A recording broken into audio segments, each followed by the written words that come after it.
Welcome to the March 6th edition of the PFF Forecast. We are remote. We're also battling through the elements.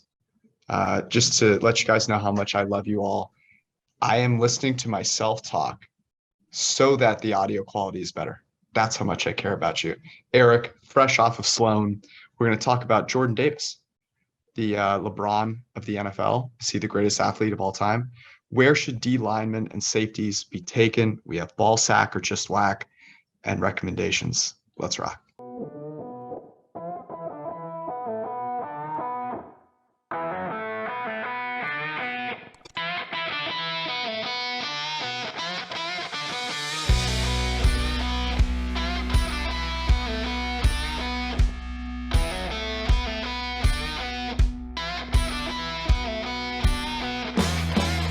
Eric, I want biggest takeaways from time spent in Indianapolis, time spent in Boston at Sloan. Yeah, the craziest, I don't mean to pat myself on the back or pat you on the back, although I'd much rather pat you on the back than me on the back. A lot of people listen to this show, and the words that we say certainly get around. I don't know if that's a good thing. Yeah, Sloan was much more this way, but and I gave a lecture at the research paper competition. It was the only football paper that made it to the semifinals. So it was and most people, football is most people's favorite sport. So it was sort of really popular. But the number of people that came up to me there who said that and the funny story is after my talk, there was about 15, 25 people who were lining up to shake my hand or whatever and introduce themselves to me. And I had a lunch with a good friend of mine that I hadn't seen in 6 years who lives there. And somebody came up to me and he's like, "Hey, I really like the Tailgate podcast." And I was just like, "Get out of my face." A mathematician, introvert guy, shaking people's hands and them telling me that they like somebody else's show. It was really funny to me. At least it was the Tailgate podcast. That's a great podcast.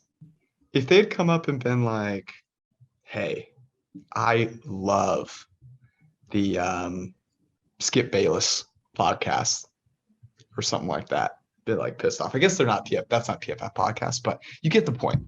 I'm glad they're supporting PFF either way. I was there much less time than you were, but one of the cool things I thought about Sloan, and I didn't even go to the actual conference, but I think that because we've been pandemic, we've been limited home, this whole thing, it's a nice refresher of what you can get out of having a conversation with someone in person, and you can talk more freely. You can gain more information about them, about what they're doing, what they're interested in.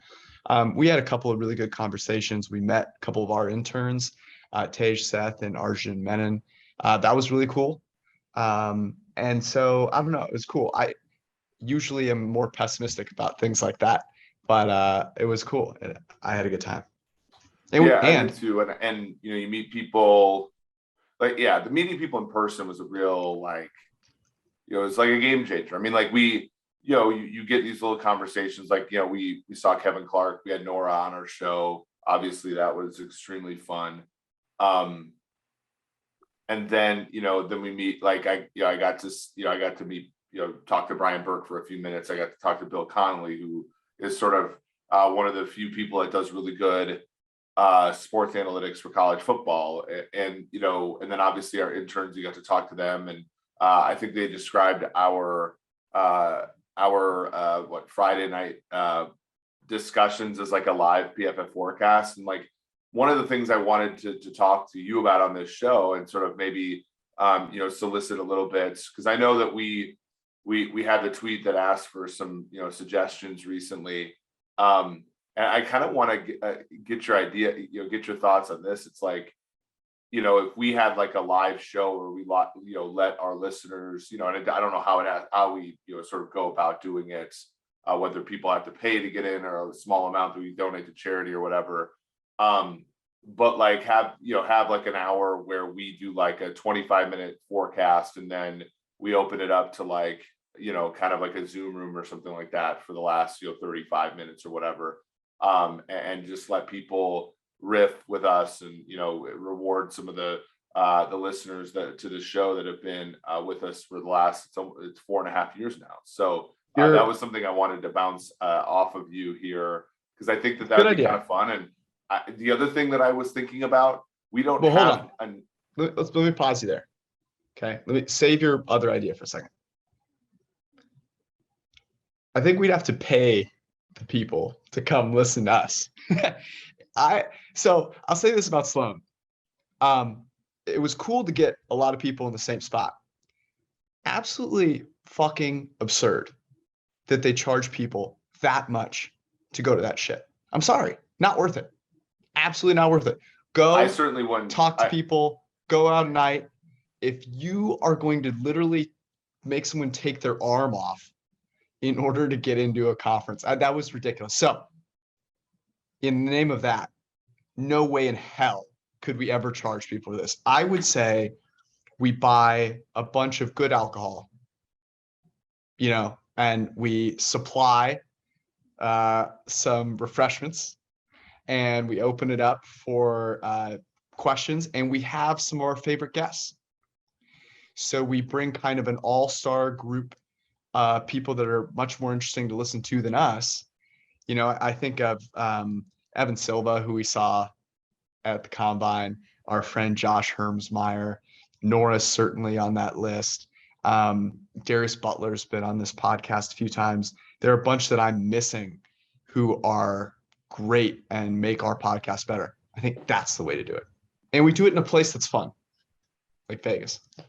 Yeah, and that's the thing. Obviously, I think maybe at the next Combine, next Super Bowl, or I know we've thrown around at our company the idea of having like a conference to sort of compete with, like, to offer an alternative to people for Sloan or the Combine if people don't have access / the funds $1 million to go to one of those things. We can make a cost-effective alternative. I just my whole thing is making sure that making sure that that's something that we can where we can have people come in and enjoy the camaraderie we have. Now the other thing I was thinking about was we need to have a name for our listeners. People came up, I listened to the forecast. Or we call them forecasters, George? Good question. Super Forecasters is the name of a book. Right. That hurts a little bit, right? Forecaster sounds a little like weather, you know? Yeah. Casters? Like me? We got to think about me on the Tuesday morning basketball game at the Combine? Yeah, we gotta think about it. Something like, I don't know. I feel like we should think about some of the things that we talk about continually on the show and see if that. If the Rams, I'm trying to think. If the Rams would have lost the Super Bowl or like not made it as far, we could call them all like Ramsplainers. But that was another thing, by the way. Everybody thought that rant was great, and I was like, yeah, but like I was wrong. I was so wrong. Not so wrong, but wrong. Well, I don't want to do this segment too quickly, but maybe it's something Quibi-esque. Okay. This will not give away this segment, but remember the great Quibi show, Agua Donkeys. I'm not going to call our listeners Agua Donkeys. Okay. I don't know, but we should come up with something. Because the tailgate, I agree. I think like by the time we get to year 4 now or year 5 of this show, we need to have something. I agree. Let's see if anyone has any good ideas. Let us know. All right, before we get to the first football segment, of the show, I want to remind everybody that you can get 25% off right now. All the tools that we use day in, day out, all of the great content that Eric and all of our team writes that ends up being cited and talked about. I don't know what they do at Sloan if they didn't have our articles to give them topics to talk about. You were easily the most popular person there, whether by name or just by topic. You can get all that great stuff on pff.com, 25% off with the promo code forecast, FORECAST. You also get the NFL draft guide, which will be updated continuously up until the draft. 2022 free agency rankings. You can unlock the mock draft simulator, the full version of that. And of course, data and grades, college and pro. 25% off, promo code forecast. Okay, well, not just you, the entire world, football world, wants to talk about, well, football world, yeah. American football world wants to talk about Jordan Davis. Guy's 340 pounds, runs a sub 4.8, heaviest person to ever run, was it like sub 5.0, fastest time ever by someone over 300 pounds, something like that. Absolutely ridiculous. Big man was moving. Rest of his testing also through the roof. And so I guess my question to you is, does the hype move him up a lot? And if so, how much? What are your takeaways, Matt? Yeah, one of the things that we've discovered here, and it's interesting because I think we've found, and we haven't done the study in a few years, so we'd have to go back and make sure that it still holds true. But we found is that like edge pressure is more valuable than interior pressure. So like there are more strip sacks, there are faster sacks, there are those things from the edge. And I think that made us fairly confident that edge players are more valuable than the interior players, and with the exception of Aaron Donald, like it was not a premium position, and I think that is not necessarily a view shared by the league, right? So if you look at top salaries, there are 4 interior defensive linemen: Aaron Donald, Leonard Williams, DeForest Buckner, Chris Jones, that all make $20 million per year APY. You go down the list a little bit, you have Jonathan Allen, Vita Vea, Kenny Clark, Fletcher Cox, Grady Jarrett, all at 17. And so like the league pays these people, and I always thought that it was a little bit too much. And then we've had this advent of not advent, but we'd have this proliferation, I guess, of the Fangio defenses where Staley and Raheem Morris and Green Bay has also done this a little bit as well, where you play fewer men in the box. And what we found about 15 months ago in an article was essentially like this is actually kind of sharp. If you have a very good run stuffing defensive tackle, it can help you. It makes your whole defense better, even against the pass, even if that guy's not a pass rusher, because you can play fewer men in the box and you can play more in coverage. And the more players you play in coverage, the more pass rush you're going to generate just by the fact that the quarterback holds the ball too long. So it's interesting because Mac Jones last year, he was the 15th overall pick. I'm just going to put the 15th overall pick kind of as the idea for money, because the issue with it's not just that drafting non-premium positions high is bad from they won't produce on the field perspective. Like that's not actually like the biggest problem. The biggest problem is if you draft like let's say a guard or a running back in the top 10, he's like immediately one of the highest paid players in the draft. So you're trading, you're not even trading the cost for variance. You're just getting variance, right, relative to a veteran player. And so you have to be careful about that. So, but in this case, like Mac Jones right now, cap hit next year is $3.5 million. You obviously have the 5th year option, but his deal without the 5th year option, 4 years, just under 16 million. So 4 million APY or so, as far as his cap hits. Okay. So, and I listed all those players there. So Jordan Davis taken at 15. Everybody's like, well, is that not good enough? Like, is he not? And he has under 1,500 snaps in the NFL. So, or sorry, in college football. So he's not, you know, he doesn't have a lot of tread on his tires, but he's also not like a tested player. He's probably not going to play 500 snaps at the NFL level right away. But the question becomes, is he valuable enough to take that high? And I think the combination of, you know, he'd be making like $4 million a year. Vita Vea, let's say, top of the market for that kind of defensive tackle, is making just under 18. Like, I think that edge is significant, right? Like, you get all the way down to, if you want to look at veteran players that make about that much money on the interior, you're talking about Derek Wolfe, Morgan Fox, Daquan Jones, something called Chris Wormley, Mario Edwards Jr. So, like, I think that there's an edge inherent in taking Jordan Davis high in the draft. Not like top 10, but I think like in the teens. I think that there's an edge in taking him there. You mean you wouldn't take him number 1 overall? No, I don't think I would. But at the same time, I do think he's not like, I had him in our mock. What was that? I had him like 30th or something. Mm-hmm. I think that this athleticism, like, what do you think? Do you think he didn't play a lot at Georgia for reasons other than the fact that they had like 15 like really good defensive players so they could mix and match? Yeah, I'd also say this. I know he ran a fast 40. He's a big dude. And, you know, I wouldn't be surprised if his playing weight at Georgia, probably not 340, maybe more like 360. And why would you overplay a guy? You know, that defense was so dominant. They were killing teams. Why would you not keep him fresh? Right? It doesn't make sense to me. So that, to me, is the real question. Because your point is a very, very good one. And Jordan Davis was a phenomenal run defender.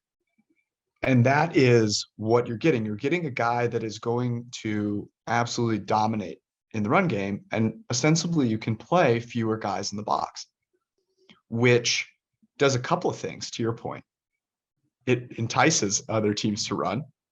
And when they do throw, it allows you to have more people in coverage and make the quarterback hold on to the ball longer. So I would, and I think, you know, it's really hard with corners and receivers to pass them up. So I'm not taking him over one of those top guys. I'm not taking him over Kyle Hamilton, for example. But in a draft that isn't particularly deep, you look at a team like, oh man, I mean, you could look at Cleveland. I know they need a receiver, but who knows who's left there? You look at the Chargers. I think Trevor Sigma brought this up. Trevor Sigma. That would be a phenomenal fit for them. It's funny, he ran basically the same time as Joey Bosa. He was obviously Joey Bosa, a second faster than Patrick Mahomes. Yeah, right. And Patrick Mahomes is an athletic quarterback. Like, it's absurd how fast he was. But like, I don't think it's absurd to think that he didn't play as much at Georgia, because like, dude's 360 pounds and like 19, 20 years old. Like, you're not going to have that much gas. So the question to me is, did we learn anything about his gas that he has in the tank? I'm going to go ahead and take a big leap of faith here. It's not a big leap of faith. That a guy that can run that fast at 340 pounds can probably get in good enough shape to stay on the field enough to make it worthwhile. And in a year where quarterbacks, there's none that are very good, I think it makes all the more sense. Is there a team now looking at the draft order where you go, they might think, and maybe it's a team in the top 10, definitely top 15. Is there one you see that you're going, I could see them taking a chance?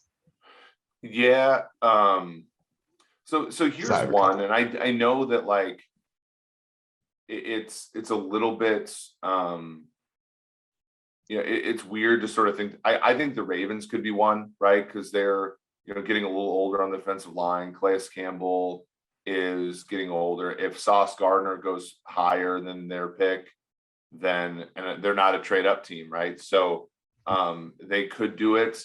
Philadelphia is one where if you have 3 first-round picks, again, Fletcher Cox is a really good player, but like there's and Javon Hargrave has played pretty well. But again, like he just adds to it. But yeah, like to your point, I think like one of the reasons he didn't play a lot on third down in Georgia is because he played 7 third and 7 or longer snaps this year. 7. And the reason so to me, like if it was 3rd and 4, he'd be in the game. But you know why it was never 3rd and 4 against Georgia? Because the guy's a monster.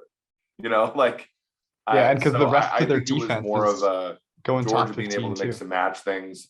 The Chargers at 17 make the most sense, of course, because they are committed to that style of defense, and they actually don't have a ton of holes. Like as a team, they need depth kind of everywhere, but they don't have a holes like, maybe they lose Mike Williams and maybe that's a wide receiver position for them.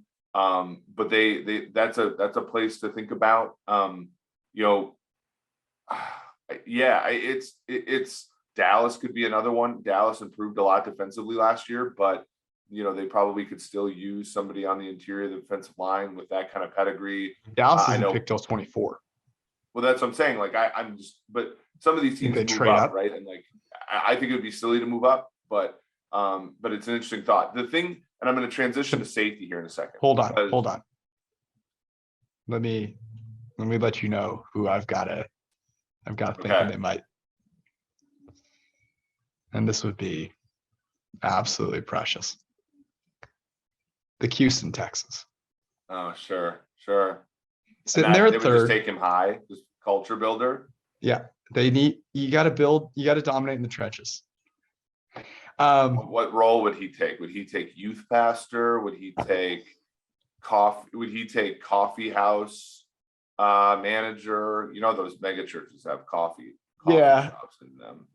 I look at that. Youth, like, is he nursery worker guy? Like, is he the big cuddly guy that plays with kids while their parents are in church? Like, how does that work? So I'm looking at this segment. Okay. Pick number 3, Texans. 4, Jets. 5, Giants. 6, the Art Smock and Matt Rule. 7, Giants again.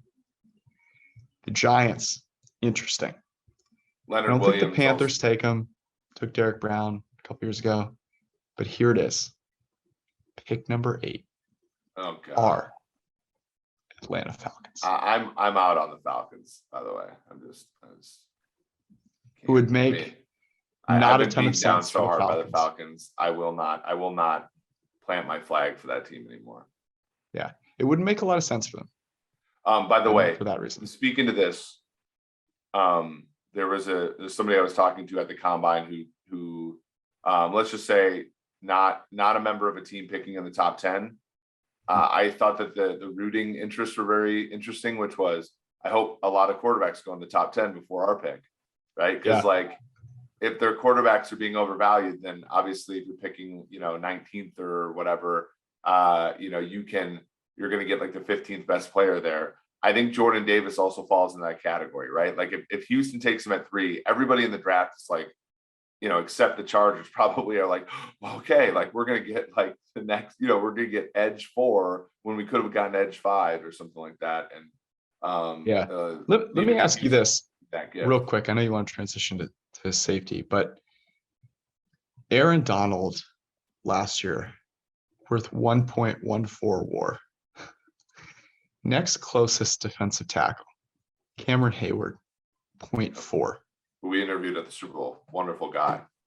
And Chris Jones, 0.3. There's a huge drop off there.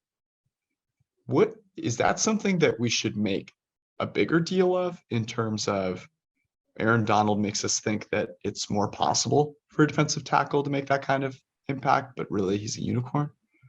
Or that there's space to be filled there? I think it's more just Aaron Donald is like a tail creature, right? Like, but yeah, I think it's more, and then I think that the defense also funnels a lot of stuff to him too, which is good. Like obviously you want to do that because he's brilliant.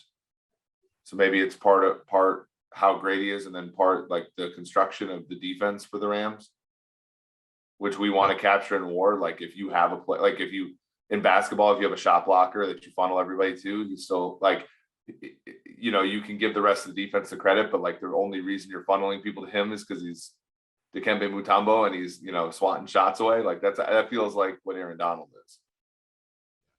Okay, we're going to transition to, you want to talk about safeties here before we do. Go get some bets in. I made a soccer bet today, Eric, before I got on my flight. I bet on 2-0 right now. I bet on Manchester City -1.5. They're playing Manchester United. I root for Manchester United. They suck. They're terrible. Manchester City is not. They're very good. They won by 3 goals. You're welcome. I gave you a pick that won after it won. I think that's what you do in sports betting, right? You tell people about the bets you win after you win them. Ones that are currently on. I bet Austin FC here against Inter Miami. Austin FC has I think Corey Jez works for them. I'm a big fan of his, former Utah Jazz analytics guy now. Yeah. Works for Austin FC. So they were small favorites and they're up 2-0 right now. So I'm kind of happy with that bets. Good job for you saying nil. Which is, what's that? Good job by you saying nil. Look, I'm trying my best. I was just at Sloan, and the whole thing was about soccer, George, except for my talk. So I'm assimilating. Beautiful game. Anyways, DraftKings Sportsbook, an official sports betting partner of the NBA. And they have a deal that's too good to pass up. New customers use promo code PFF, bet $1 on any team and get $150 in free bets if they win. It's that simple. Then you can follow our soccer picks and prosper. Sportsbooks aren't available in your state yet. Take your shot at a big payday with huge cash prizes on DraftKings daily fantasy basketball content. They're also giving all new customers a free shot at $1 million in total prizes with their first deposit. Download the DraftKings Sportsbook app now. Use promo code PFF. Bet just $1 on any NBA team. Get $150 in free bets if they win. The promo code is PFF. DraftKings Sportsbook. 21 and over, minimum age and location requirements vary by jurisdiction. See DraftKings.com/sportsbook for a full list of requirements and state-specific responsible gaming resources. Gambling problem? Call 1-800-GAMBLER. All right, safeties. Take it away. So Kyle Hamilton apparently broad jumped like 10 feet 11 inches, which that'll do. That's a pretty good jump. That's not decent. That's not bad. Yeah, I mean, one of the most impressive players in college football. I think if you took our analytics board, we like Derek Stingley the best, like just positional value, but also just how brilliant he was. He was the most valuable college football player on defense in 2019. You see the threads of him shutting down Jamar Chase in practice, which is like a little eye-opening. Hamilton for us was second, but it brings this discussion interestingly. Like no safety's been taken higher than second. Eric Turner was Bill Belichick's first pick in 1991 as a member of the Cleveland Browns, and really like you have Jamal Adams taken in the top 10. You have even Derwin James, his year with the Chargers fell all the way to 17. The safety position last year had no first-round picks.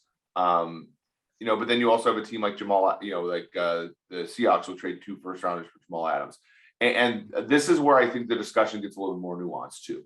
So run defense is one of the most predictive things we do. Like if you look at run stops, if you want to look at an objective measurement, even though it's still not objective, you want to look at PFF grades, you want to look at tackles for loss, you want to look at all this kind of stuff. We're really good at evaluating run defense. That's the part of the Jordan Davis thing that's also important, right? Like there's less variance in your prediction of him from college to pro. So with Kyle Hamilton, it brings up this really interesting thing. Really hard to evaluate safeties. I think our data is the best that there is right now. And, even that is pretty unstable year to year. I know I've talked to people on clubs who are like, some of the stuff that they have internally is a little bit better maybe, but it's still kind of the worst that they have out of all their data. So we're really bad at evaluating safeties. So the prediction has more variance to it. Secondly, and I think back to the Chiefs with Eric Berry. When Eric Berry, the last year before the new CBA, his initial contract was 5 years, $60 million. You implemented the new CBA.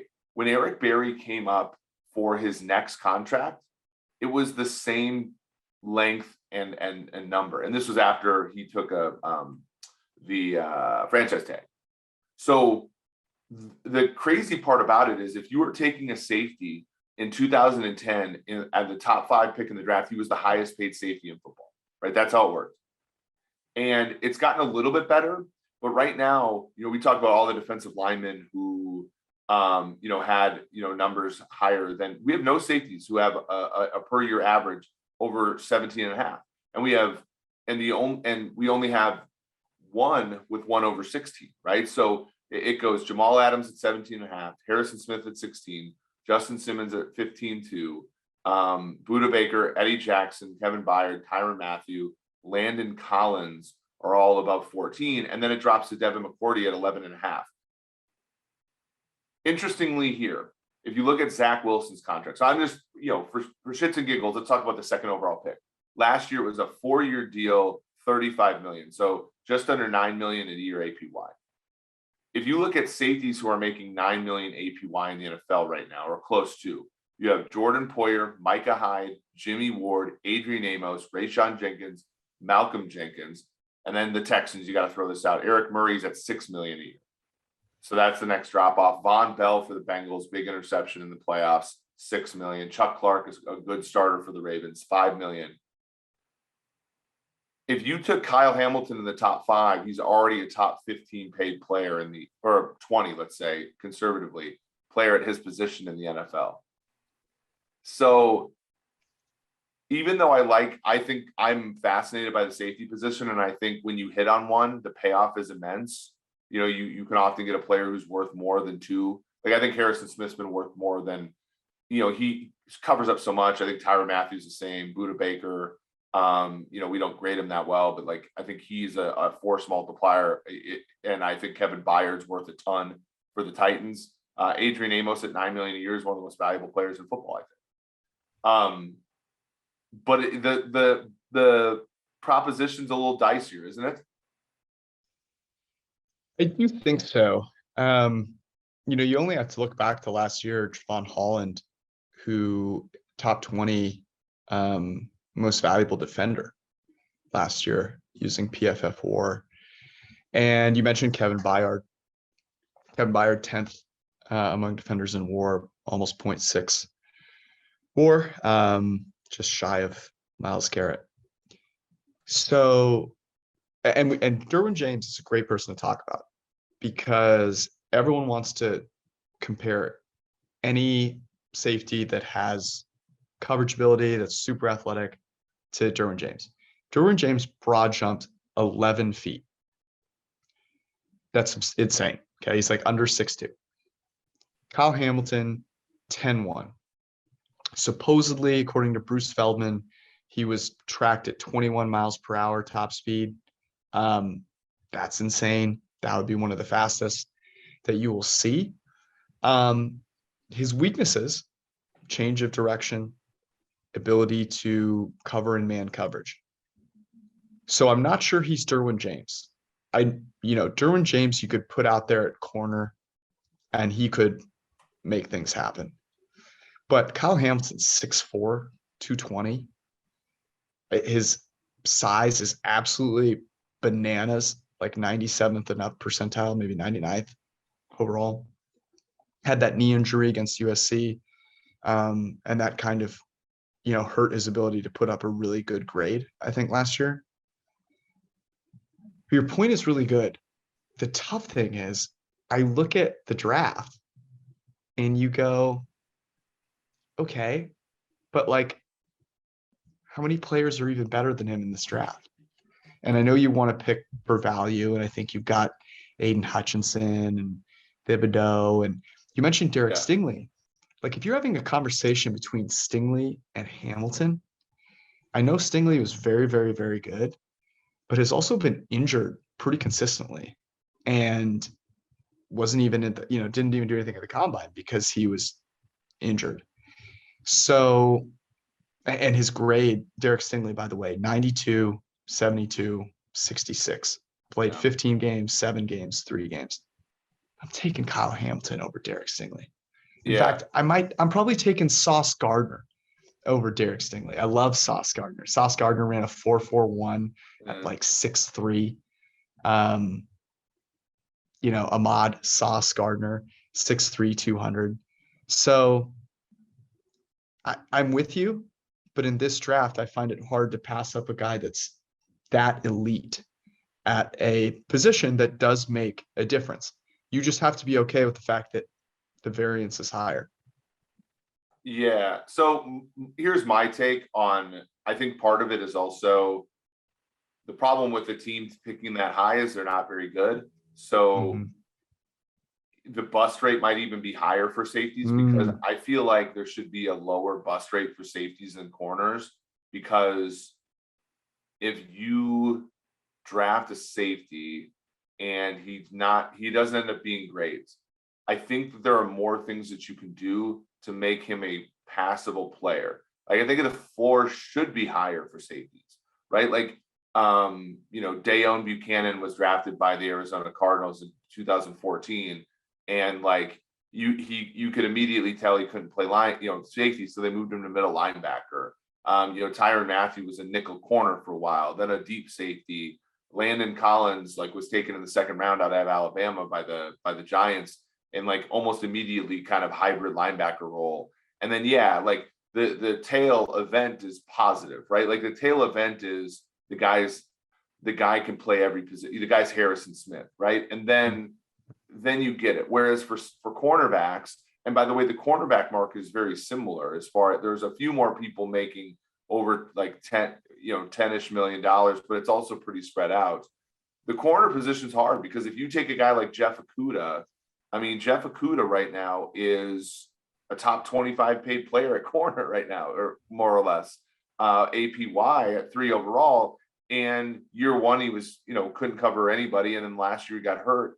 And, there's not a whole lot you could do with a corner. Like, even moving him inside, like most corners who play outside suck when they go inside. Like that, we always think of that as a demotion, but really it's a separate position, right? Whereas safeties kind of have this built-in kind of flexibility that helps them add more value. I agree. And this is where we've evolved our sort of notions here. I don't necessarily think that we've evolved all the way to saying, oh, take edges and left tackles high. I don't think that that's really it. It's just that have proper expectations of defensive backs. JC Jackson, for example, I actually don't hate the Patriots letting him see free agency, because I don't know if I would pay a corner that the high end money unless I was almost certain he was a Ramsey, Humphrey, Lattimore type. And so, I think if I was going to do one of these value propositions that is risky, which I think Hamilton and a corner in this top sort of five-ish range, if I was going to make that proposition, I would go with a safety like Hamilton maybe before I would go with a corner, because of the floor is a lot higher for a safety, in my opinion. Yeah, and he's maybe not quite as much of a unicorn as Jordan Davis is. Maybe not quite as much as Derwin James, but he's super close, man. He is an absolute freak and a half. So you can leverage him in different ways, to your point, where with a corner, think about Micah Parsons last year. Micah Parsons drafted as a linebacker. Guy won Defensive Rookie of the Year because he was the best edge defender in the NFL. And, the reason he was able to do that is because he is an insane athlete. And so you think about the ways that you can deploy Kyle Hamilton, and I think you'll be able to get, to your point, higher floor because you can leverage him in so many different ways. And for those bad teams, adding one corner to your disaster of a franchise ain't turned it around. You look at the Jets, for example, right? Jets are going to add a corner. Poor guy's just going to get, torched, and everyone else on their team is going to get torched. Yeah. So, as great as Robert Saleh is, as much as we love him. So I'm with you. I'm with you. I'm on the Kyle Hamilton bandwagon, by the way. I don't think there's like that. You mean that much negative. His run defense grade, okay, but you're not drafting a safety necessarily because of his ability to defend the run. Yeah, I mean, I think there are some concerns with like to me, he's going to be a much better. Like if the team drafts him and plays him at free safety, they're stupid. Like that's the whole point. Mm-hmm. But if they draft him and play him all around the field, they should expect some some success. I don't know where it's going to be, and I know our friend Mina Kimes said she thinks he's the best prospect in the whole draft.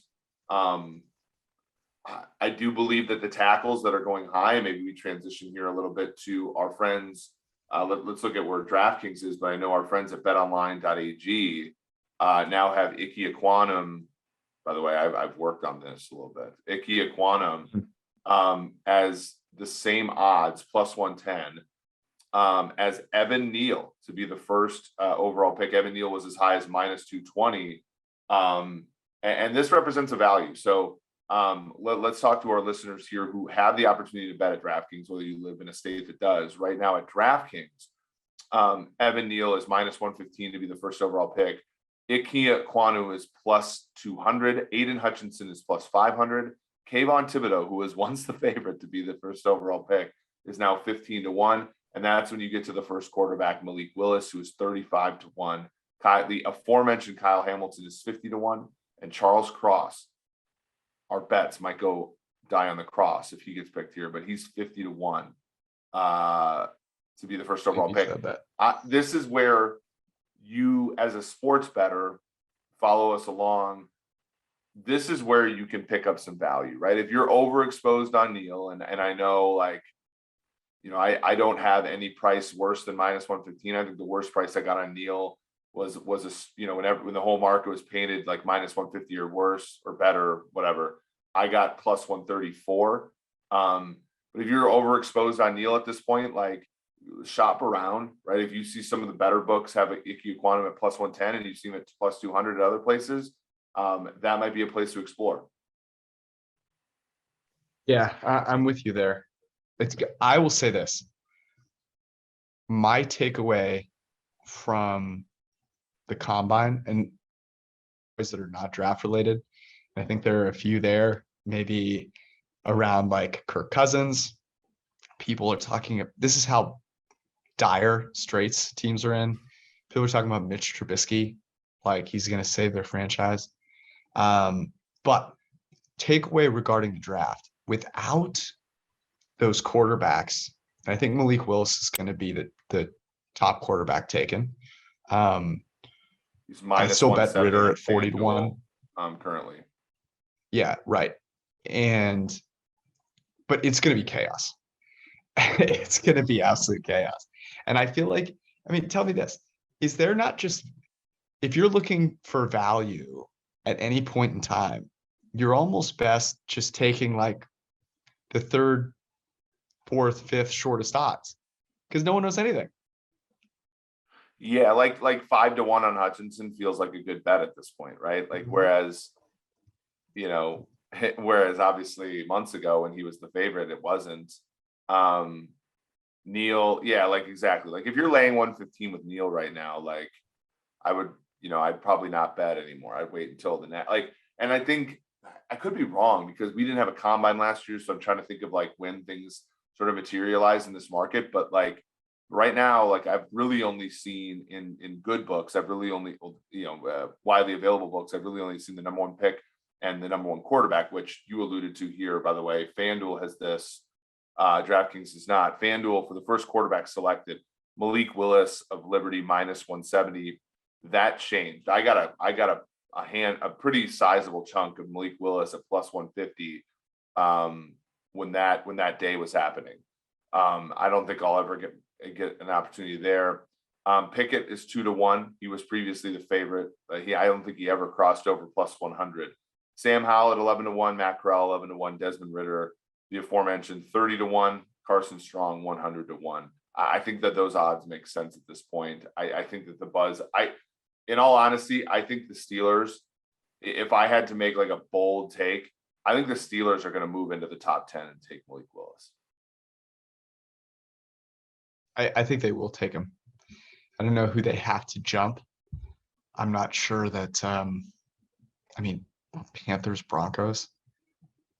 I think he'll be pushed into the top 10. Like it looks like he checks all the boxes that matter for a lot of people.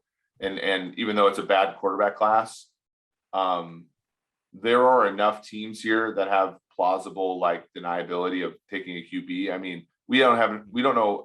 There was a report just recently that Denver was willing to give up pick 9 for their quarterback. For a veteran guy, but you look at, I mean, even the Giants at 5, I don't think they're going to do it, but they could easily, tell a team that they're thinking about it and not get laughed out of the room. Panthers at 6, similar situation there. Giants at 7 too, like they could come back. And then Atlanta, I know Matt Ryan's going to have the highest cap hit in the history of the league this year, but then they're going to sort of run that course. And then obviously whatever Denver and Washington are prime position to draft a quarterback should they like any of the ones there. So Pittsburgh moved up from 20 to 10 in 2019 to take Devin Bush. I think that they're more than willing to do that for a QB. I think. Okay. Let's get to little Ballsack.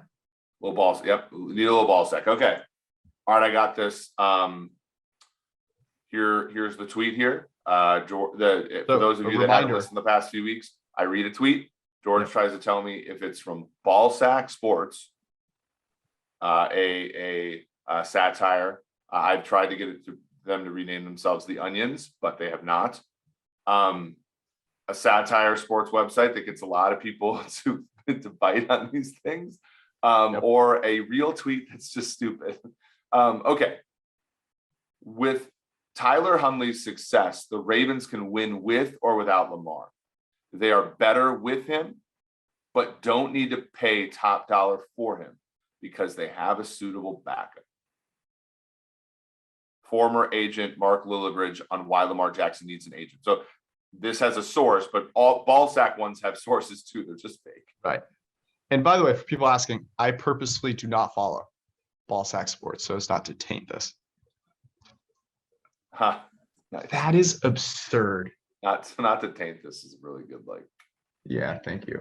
I'm gonna say, I'm gonna say that's actually a real person. Yep, it's Glenn Clark Radio. This is, I think, where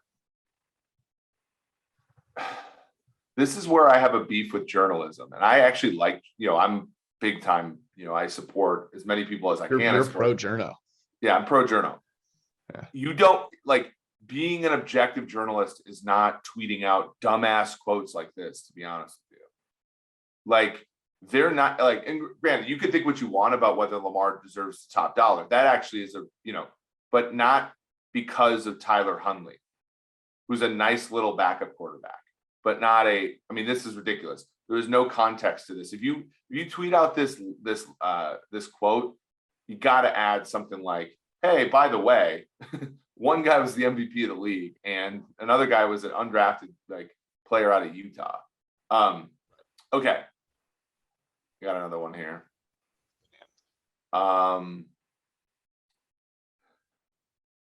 Okay. All right. Julius Randle says that there are unreasonably higher expectations for New York athletes to meet. It's very stressful. New York fans display bottled up hatred from their fringe 9-to-5 job on us players, and irrelevant media like Stephen A. Smith trash us daily. It's almost like we have higher expectations to meet. Julius Randle, New York Knicks. So that's well written. And Julius Randle has gotten pissed off. He's vocal.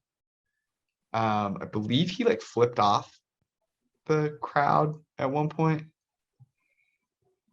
But the fringe 9-to-5 jobs, there's no way he actually said that. That's Ballsack.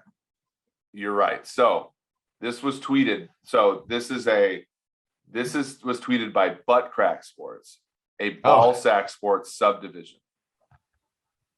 So yes, so you're 2 for 2. Thank you. Judge's ruling. Okay. This is our last one we're gonna do. We're gonna do 3 today. You're 2, you already won. I'm nailing this. Yeah. This is a tweet that comes with a picture. So this is great podcasting, but it's a picture of 2 stopwatches that both say 484. They both say the same number. Yeah. Devon Wyatt is what Georgia's football staff has been saying he was. 3 fire emojis back to back to back. I mean, that's a real tweet. Yeah, it is by our friend Jim Nagy _SB Senior Bowl. So here's my favorite thing. This is my favorite thing about the combine. You don't even have to go to the combine to see this.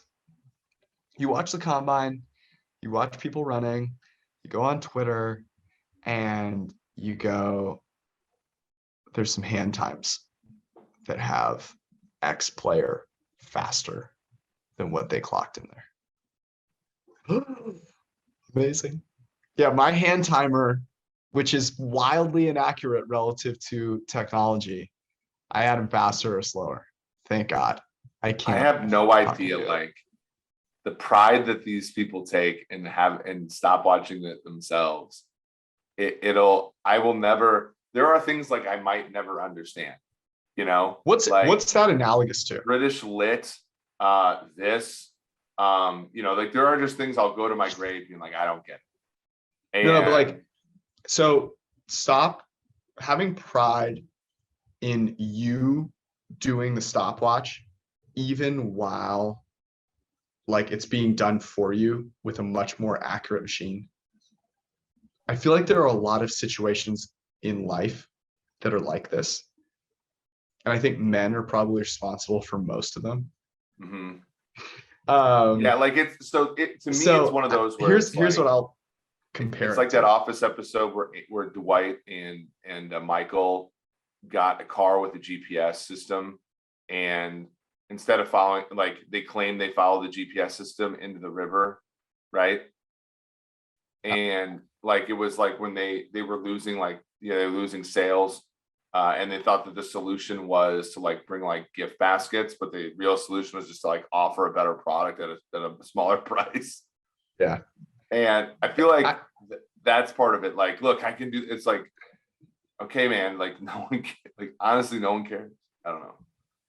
I think so. It brought me back to before there were GPSs, and you'd like print out like MapQuest directions. Mm-hmm. But yeah, I vividly remember like my dad would print out the directions. He'd read them. He'd circle things. He would study this. Like it was very important. So that he would not pull them out. He would bring them with him, but would not look at them, would not pull over, would not at a red light pull them out. It's right fucking there. But no, he's memorized them, even if it's something that he doesn't like totally know, like the exits, like this way is this and that way is that, but they both look the same. They both could be the one. No. Dedicated to the cause. That's what it reminds me of. Love that. Recommendations. So you were 3-0, by the way. I have to go back and remember, but I really liked your approach to the first one, which is similar to my Quibi approach, where if the show sounds amusing, it wasn't Quibi. Yeah. Yes. Like if I would actually consider watching it, it was not Quibi. By the way, we're gonna bring Quibi back. I have to dig a little deeper to make this. We've been on the road for like 4 straight weeks. Like this is. Well, here's the thing, Eric. There aren't many Quibi shows because it got canceled. So I think what I'm gonna have to do is expand it to just shitty television shows in general. And I'm gonna have to do a little more research. I love it. Love. All right. Recommendations. Go ahead. So this is a book that I've been reading over like on the flights for like the last few days. I'm actually like about 60% of the way done, but I'm pretty sure it's going to be good for the rest of the time. It's by Peter Alson. It's called The Vig. And it's basically about like a sports betting syndicate that do like, I think, and it's based on a true story. A guy joined out of Ivy, like straight out of like Ivy League, unemployed kind of thing. It's very good. So, and it's relatively inexpensive on Amazon. I just got it on Kindle. It's like less than $10. So, I have 2 recommendations. So as you said, been traveling. So these are food related recommendations. I may have another one on Wednesday because I'm still traveling. It's traveling kind of stinks. I think it's fun. It's too much at this point, right? I'm not complaining. But here are the 2 recommendations. The Loyalist in Chicago, very good burger. I was told it was like the best burger. It's not the best burger I've ever had. I think it's top 5. It's not top 3, but it's very, very good. And the rest of the menu, also very good. I was told that it's part of 2 restaurants. There's one up top, which is like a fine dining restaurant. Apparently that's very good. It's called the Smythe. One below it is called the Loyalist. Both very good. But the Loyalist is one I went to. I would recommend it. It's also not that expensive. And then where you and I went on Friday night, Neptune Oyster Bar. It sits like 20 people, can't make a reservation. They have great oysters. Everything there is really good. I've been there twice now. Eric and I went this last time. The Johnny Cake, you got to get it. But it was awesome. Really enjoyed it. It helped that I had good company this time. Well, I appreciate it. I had a lot of fun with, I think that's maybe the second time I've had oysters. I think maybe but it did not disappoint. Everything we had was great. We had octopus as well. What did you got? What did you get there? I had the scallops. Mackerel. The mackerel, that's right. I've had the cioppino there with the lobster tail. Phenomenal also. Make sure you eat a lot because they don't have dessert. Yeah, I thought it was weird because there were other people, like everybody else sitting by us got like a sandwich, which like was like roll. Weirdly breaded, where like the bread looked like it was going to give you like diabetes, and like it was sort of like felt like going to like a high-end steak place to get like a burger. You're not a lobster roll fan. I get it. Yeah. We're gonna have to go back. We're gonna have to get you the lobster roll. See if the lobster roll can redeem itself. We'll make it back to Boston and do that. This is our podcast. We love you all. We thank you so much for listening. You all are the best. We'll be back on Wednesday evening. Peace out.